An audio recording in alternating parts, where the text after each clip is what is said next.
Hi, I'm Life Coach Landry, and the topic is it time to move in together? I'm going to give you 10 ways to know if it's time for you to kick off, the good old move in together and let's get our next chapter started of our life, okay?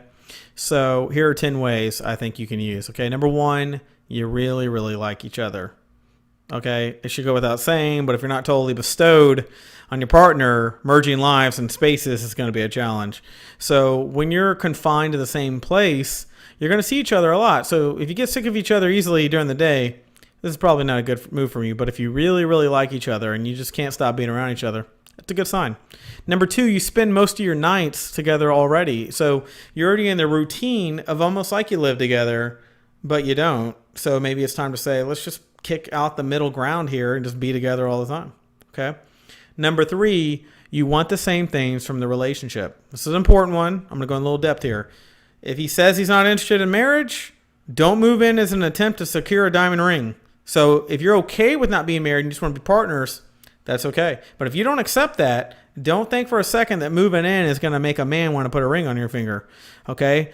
Does someone want to have kids on the brain? If you want to have kids and they don't, let's say he does, and let's say you decided you don't move in together. Moving in does not solve relationship problems. It enriches a good relationship, okay?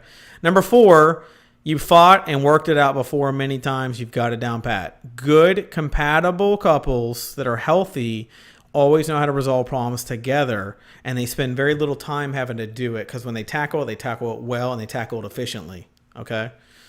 Number five, you've already talked about finances. You know that if you moved in, what your expected amount of contribution is.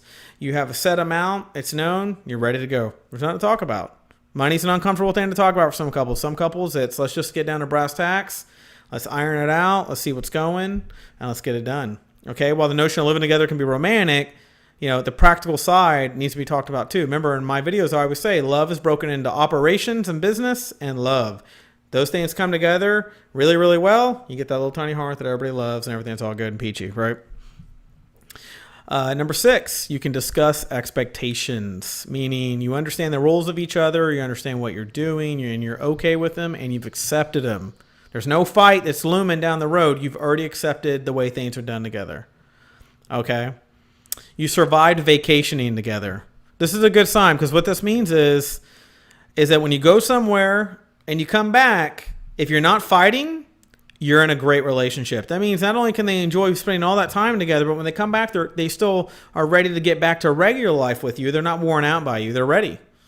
Okay, that's good. It's a good sign. Number eight, you're ready to sacrifice some independence. Let's face it. When you move in with somebody, you can't quite be as independent as you were. It doesn't mean you can't be independent, but you're not quite as independent. Okay, so there's some things in there that you look at and you go, well, I can cohabitate with you and I can fill up your calendar with things because we live together and I think we're going to be okay. Okay. Number nine, your lifestyles are compatible. Are you a night owl? Do you party a lot? Are you a homebody? Are you need to be out once, twice a week at a pub? Those things are important. This all comes down to compatibility.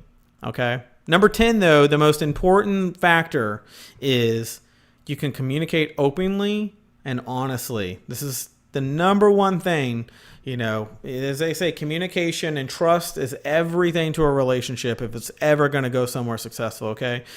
Can you discuss the list of concerns, dreams, relationships with each other? Are you open and honest about it? When you're upset, are you comfortable being vulnerable and open with your partner? That's important. You should be able to be vulnerable with them. If you're not a person that's comfortable being vulnerable, you don't even need to be in a relationship then. Being vulnerable is a part of being in the relationship. Passive-aggressive silent treatments and unspoken expectations only hurt relationships. They don't further them at all. Okay, so when living together, honesty really will be your best policy. Okay, so living under the same roof can be an incredible experience. Just don't jump in blindly. Okay, but I'm going to recap. Okay, so number one, I want you to really, really like each other. I want you to really say, I really like this person. I really want to be with them. Number two, you spend most nights together already. Okay.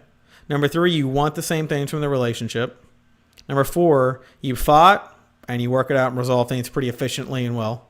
And you always have each other's best interest in any argument that you have. Okay. Number five, you've talked about finances, done, over with. You understand what you got to do there.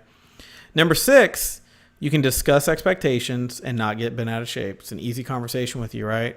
You've survived vacationing together is number 7. That's pretty self-explanatory. You went on a vacation, you came back healthy, or you came back disastrous. All right. Number 8, you're ready to sacrifice some independence. Number 9, your lifestyles are compatible. And the most important one, number 10, you can communicate with openly and openness and honesty and trust, and everything is built there. So it'll make you come to really good, right? If you feel like so many things are missing from your relationship, book a session with me. I'll help you work on it. If you want to contact me as a couple together, that's fine. I work with group couples all the times, and we get things knocked out. We get things done, and I have a high success rate with making couples refine their relationship. So if you want to talk to me personally, you can book a session with me over Skype, email, phone, meet in person if you live in the same city as me, and we'll work and knock that stuff out. And you can contact me at the email below. And if you just found this video helpful to you and you want to show your appreciation, you can click on the donation link below, and I will talk to you soon.